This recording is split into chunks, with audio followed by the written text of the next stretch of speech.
ব্রাহ্মণবাড়িয়ার নবীনগরে আলোচিত ঠিকাদার লোকমান হোসেনের বিরুদ্ধে উঠেছে একের পর এক অনিয়মের অভিযোগ।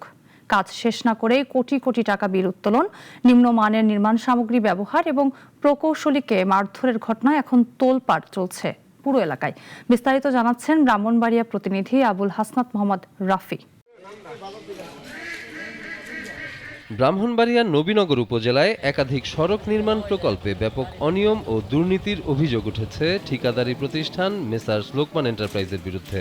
অভিযোগ রয়েছে, কাজ সম্পূর্ণ না করেই সরকারের কোটি কোটি টাকা বিল উত্তোলন করেছেন ঠিকাদার লোকমান হোসেন। উপজেলার আলিয়াবাদ থেকে গোপালপুর পর্যন্ত প্রায় 2,60,00,000 টাকা ব্যয়ে একটি সড়ক নির্মাণ প্রকল্পের কাজ শুরু হয় 2024 সালের 28 নভেম্বর।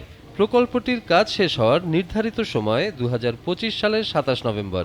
তবে অভিযোগ উঠেছে, 5 কিলোমিটার সড়কের মধ্যে মাত্র 3 কিলোমিটার কাজ শেষ করেই প্রায় 2,29,00,000 টাকা বিল উত্তোলন করা হয়েছে। এছাড়াও জীবনগঞ্জ বাজার থেকে শাহপুর পর্যন্ত প্রায় 10,34,00,000 টাকার আরেকটি সড়ক নির্মাণ প্রকল্পের কাজ পায় লোকমান এন্টারপ্রাইজ। অভিযোগ রয়েছে, কার্যাদেশ পাওয়ার মাত্র 2 দিনের মধ্যেই সংশ্লিষ্ট প্রকৌশলীদের যোগসাজশে 1,06,77,000 টাকা বিল উত্তোলন করা হয়। অন্যদিকে নবীনগরের মেরকুটা বাজার থেকে শিবপুর পর্যন্ত প্রায় 4.5 কিলোমিটার সড়ক নির্মাণ প্রকল্পেও অনিয়মের অভিযোগ ওঠে। প্রায় 14,63,00,000 টাকার এই প্রকল্পে নিম্নমানের নির্মাণ সামগ্রী ব্যবহারের অভিযোগে ঢাকা থেকে একটি প্রতিনিধি দল ঘটনাস্থল পরিদর্শনে আসে।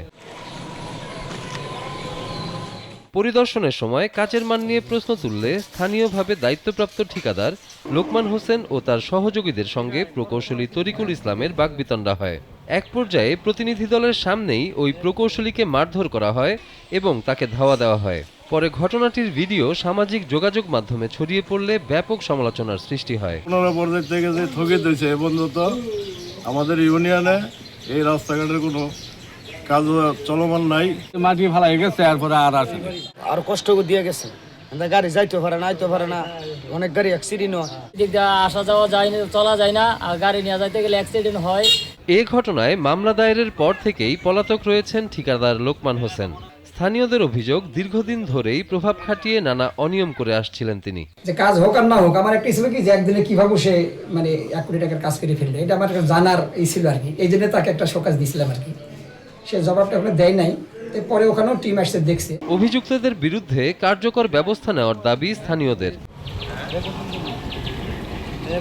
মনোরুল হক মনি, নাগরিক।